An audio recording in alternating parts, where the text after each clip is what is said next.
Oh dear.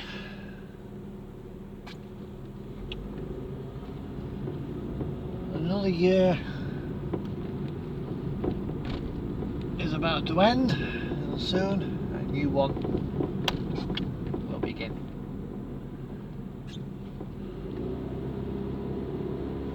The 27th of December 2018.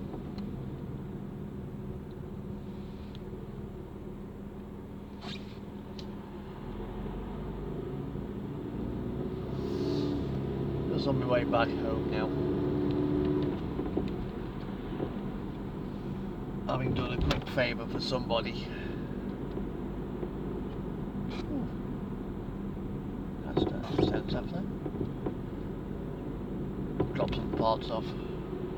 And now I'm going home.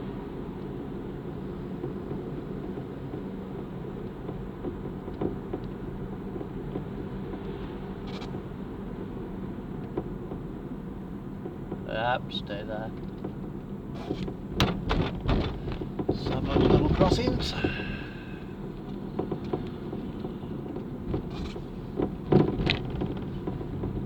So no, all safe at level crossings, not sandbatch.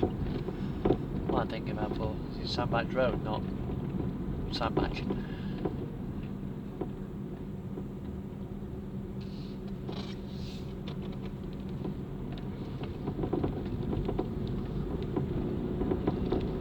It's been an interesting year working for a supplier of electrical parts. I won't say who.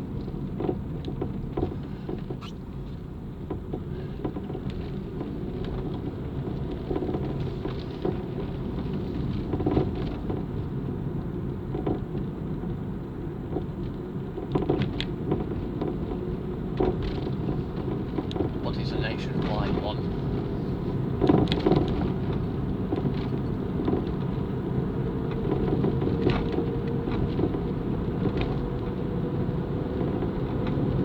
Feathers everywhere, looks like someone smacked a pigeon.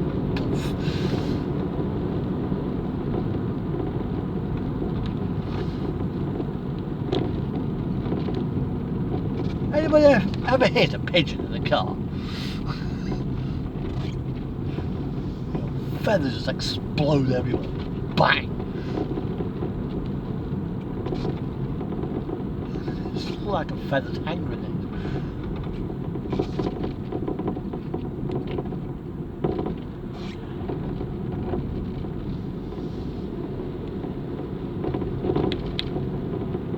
Not too far from where I am, but on the other side of Allsage, Broadway Green. British government's munitions factory, where they make all the bullets for the Army, the Air Force, the Navy. Royal Ordnance, I think, is now part of British Aerospace.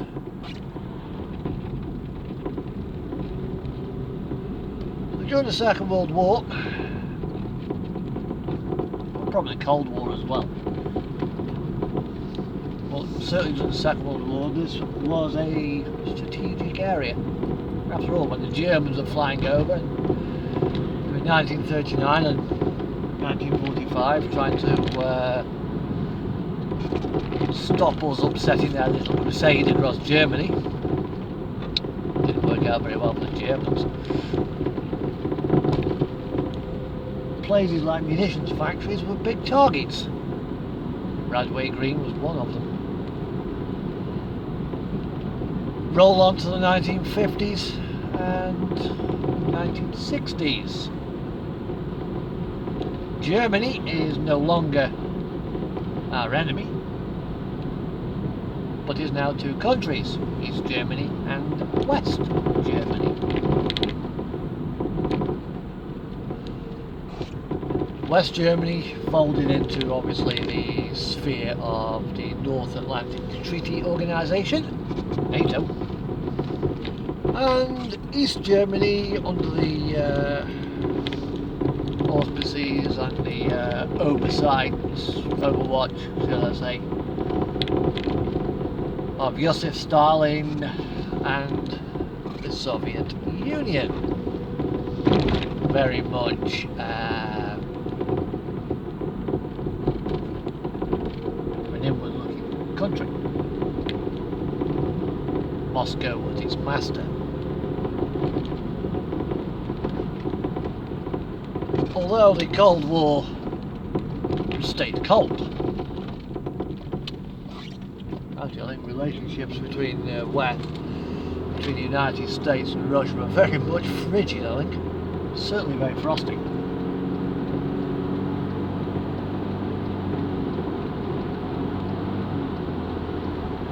And basically the world was on a hair trigger to global nuclear annihilation. Wonderful. Wonderful.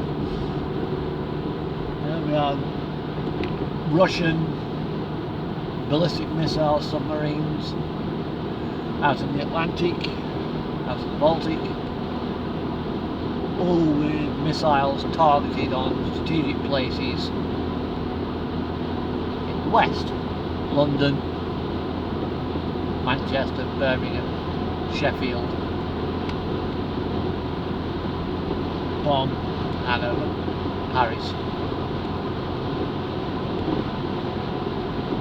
Washington DC and various other cities in the NATO sphere. Radway Green was on the target list. I wouldn't be surprised if it wasn't. I'd be very surprised. But Radway Green and various other places within the UK were places of strategic importance. After all, if you can stop your enemy producing the means to defend itself by taking out their munitions factories, aircraft factories, shipyards, garrison towns, you can pretty much make it very easy for you to go in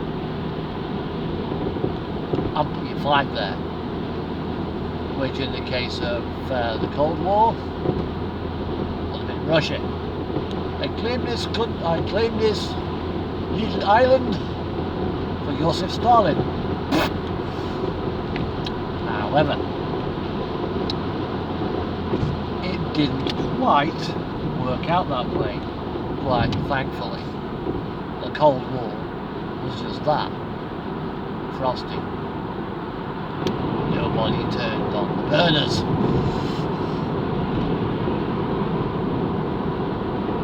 And as a result, the Cold War stayed cold until the relationship between the West and the East began to thaw when the likes of Mikhail Gorbachev becoming premier of the then Soviet Union. Although in the early 1990s, about 93 I think it was, 92, 93, just a few years after Chernobyl,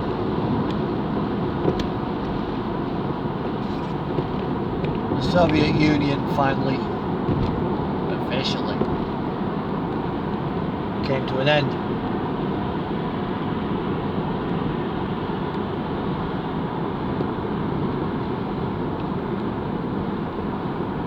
Boris Yeltsin had taken over command of Russia after a coup from the hardliners.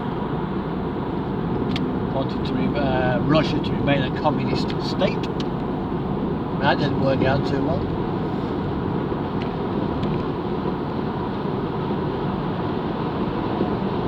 And Russia became a sort of pseudo-democracy. Yeah, pseudo-democracy. It's not fully open thanks to the likes of Vladimir Putin. former KGB officer of the Soviet Union. A very good statesman. Knows a few things or two. But yeah, when the Soviet Union fell, the first precursor of that was in the late 1980s, early 1990s, when East Germany, under the guidance of Erich Honecker, I think it was,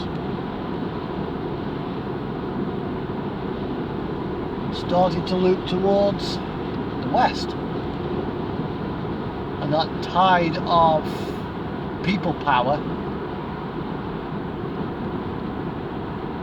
was unstoppable.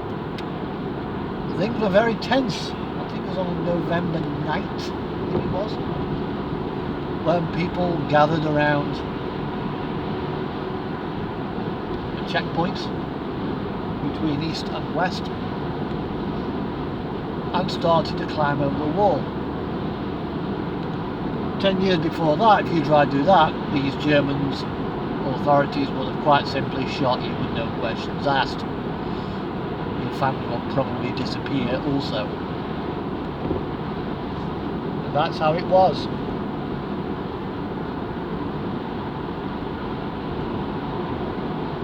When it was the People's Democratic Republic, or the Deutsche Demokratische Republik, DDR. Well, things changed. And it was a very tense time. Move on a couple of years later, under the guidance of, I think it was Helmut Kohl, I think it might have been in power. I might be wrong.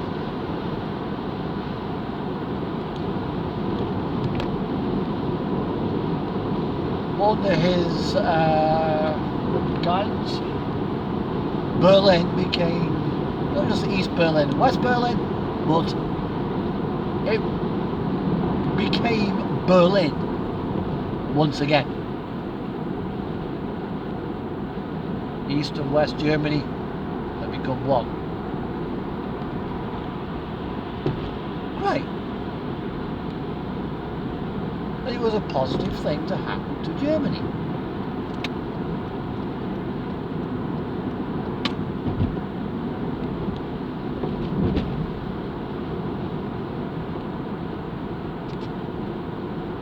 Soon after that, Latvia, Lithuania, Estonia, and yeah, I think it's the 73 states, became independent from Russia, and Russia formed the Commonwealth of Independent States, later just Russia. CIS also included Kazakhstan, Uzbekistan, and a few other blocks. Azerbaijan, I think, might have been one of them as well. Well, I'm not strictly clued up on that, so I can't really confirm it.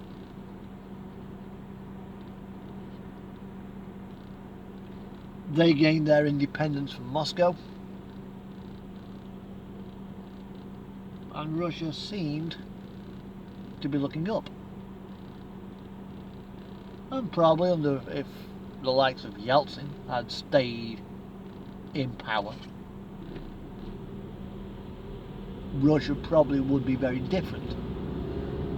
But when a KGB officer becomes the head of Russia, yes, Vladimir Putin,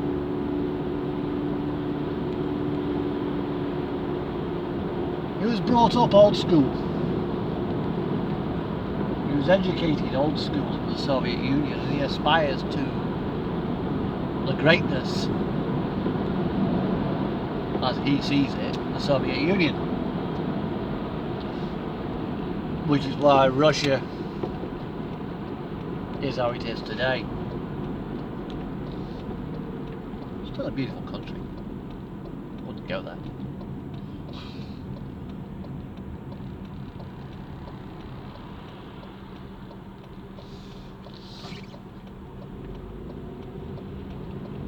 But there's only so long that Vladimir Putin can remain in power. There's only so much he can possibly resist from people power. And eventually Russia will change. What will it change into? We don't know. It hazard a guess.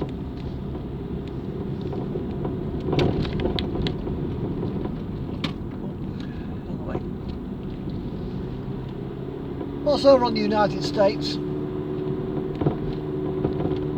things have also changed.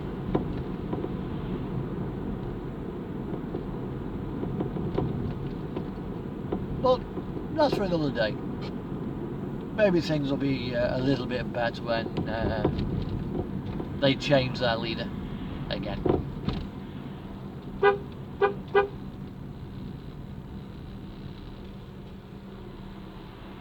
Let's let this guy out.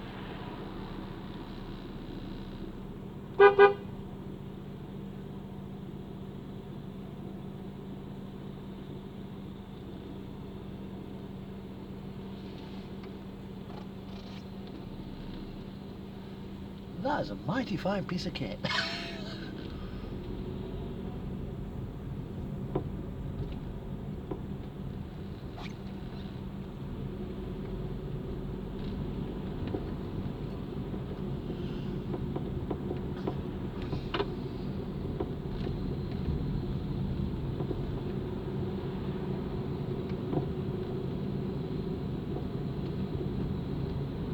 But yeah, currently with the United States, with Donald Trump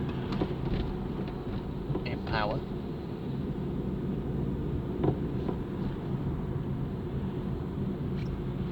I'm not sure as he's quite got the grasp of what it means and what it takes to run a country.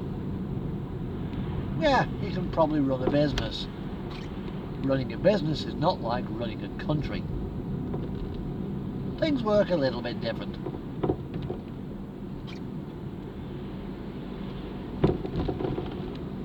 However, he's also very, very close to Vladimir Putin,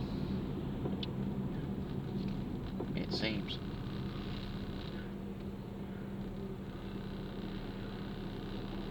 However, that's a different subject. I'll probably do something about that later on, who knows. It's not too bad.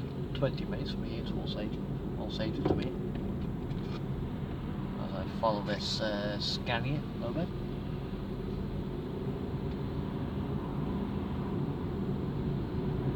But what is known is that when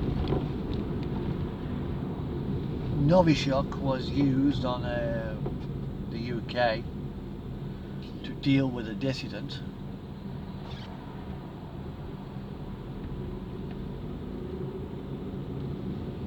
a former spy,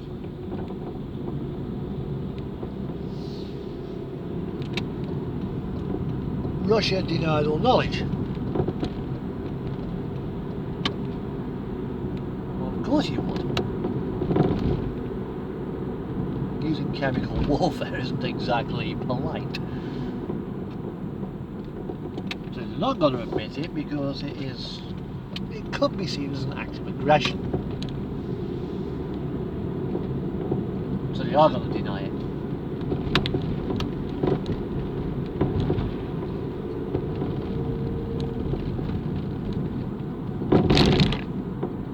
And how quickly and easily some people took that bait.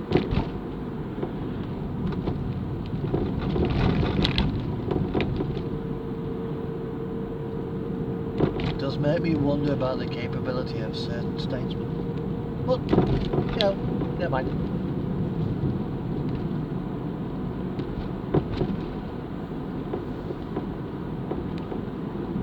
But let's hope. Let's look on the bright side of the history lesson, as I see it. Probably not totally factually correct, but you know.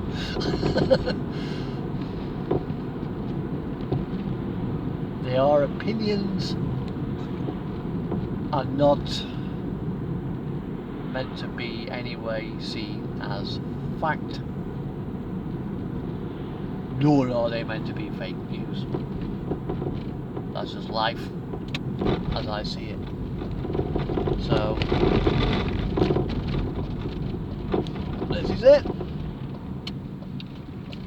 Video is now over. Let's hope 2019 is better than 2018. Bye bye.